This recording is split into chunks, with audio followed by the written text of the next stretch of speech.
ప్రస్తుతం వేసవి కాలం రావడంతో మామిడి పండ్ల సీజన్ వచ్చేసింది. మార్కెట్లో బంగారు వర్ణంతో నిగనిగలాడే మామిడి బండ్లు దుకాణాలలో సందడి చేస్తున్నాయి. అయితే ఇప్పుడు కొందరు కాసులకు కకృతి ఉన్న వ్యాపారులు మామిడి పండ్లను రసాయనాలతో మగ్గించి ప్రజల ప్రాణాలతో చెలగాటమాడుతున్నారు.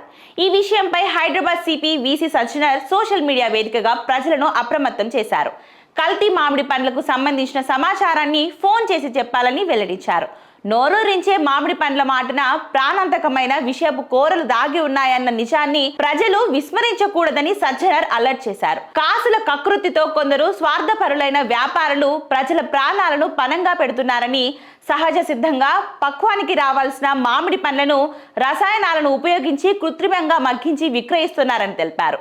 రోడ్డు పక్కన బండ్ల మీద నిగనిగలాడుతూ పసిడి వర్ణంతో కంటికి అత్యంత ఆకర్షణీయంగా కనిపిస్తున్న ప్రతి పండును నాణ్యమైనదిగా భావించి కొనుగోలు చేయడం అంటే అనారోగ్యాన్ని స్వయంగా కొని తెచ్చుకోవడమేనని సజ్జనర్ ట్వీట్ చేశారు. సాధారణంగా సహజంగా పండిన పండు అంతటా ఒకే రంగులో ఉండదు. కానీ రసాయనాలతో పండించిన పండ్లు మాత్రం పైన పసుపు పచ్చగా ఉండి లోపల మాత్రం పచ్చిగా ఉండి విషతుల్యంగా మారుతున్నాయని సిపి సజ్జనర్ తెలిపారు. ఇలాంటి రసాయనాలతో మగ్గించిన పండ్లను తినడం వల్ల గొంతులో మంట, కడుపులో వికారం, వాంతులు, విరేచనాలు వంటి సమస్యలతో పాటు దీర్ఘకాలంలో నాడీ వ్యవస్థ దెబ్బతినడం, శ్వాసకోశ ఇబ్బందులు తలెత్తే ప్రమాదం ఉందని డాక్టర్లు హెచ్చరిస్తున్నారని సజ్జనర్ పేర్కొన్నారు. ప్రజల ఆరోగ్యంతో చెలగాటమాడే ఇలాంటి కల్తీ వ్యాపారుల పట్ల హైదరాబాద్ పోలీస్ విభాగం ఇప్పటికే ఉక్కుపాదం మోపుతుందని సిపి సజ్జనర్ వెల్లడించారు. కల్తీ మామిడి పండ్లపైన హెచ్-ఫాస్ట్ నిఘా ఉంచుతోందని, నిబంధనలు ఉల్లంఘించే వారిపై చట్ట ప్రకారం కఠిన చర్యలు తీసుకుంటామని స్పష్టం చేశారు.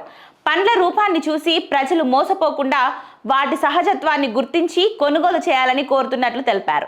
ఇక సహజంగా పండిన పండ్ల కంటే అసహజమైన రంగు, రసాయన వాసన, వింత రుచి కలిగిన మామిడి పండ్ల పట్ల జాగ్రత్తగా ఉండాలని సిపి సజ్జనర్ సూచించారు. మామిడి పండ్లపై అసాధారణంగా మచ్చలు ఉన్నా లేదా బేకింగ్ సోడా నీటిలో కడిగినప్పుడు రంగు మారినా అవి ఆరోగ్యానికి హానికరమని గ్రహించాలని తెలిపారు. కల్తీ మామిడి పండ్ల సమాచారం తెలిస్తే డయల్ 100కి గానీ హెచ్-ఫాస్ట్ ఫోన్ నంబర్ 8712661212కు సమాచారం ఇవ్వాలని సజ్జనర్ ప్రజలకు వెల్లడించారు.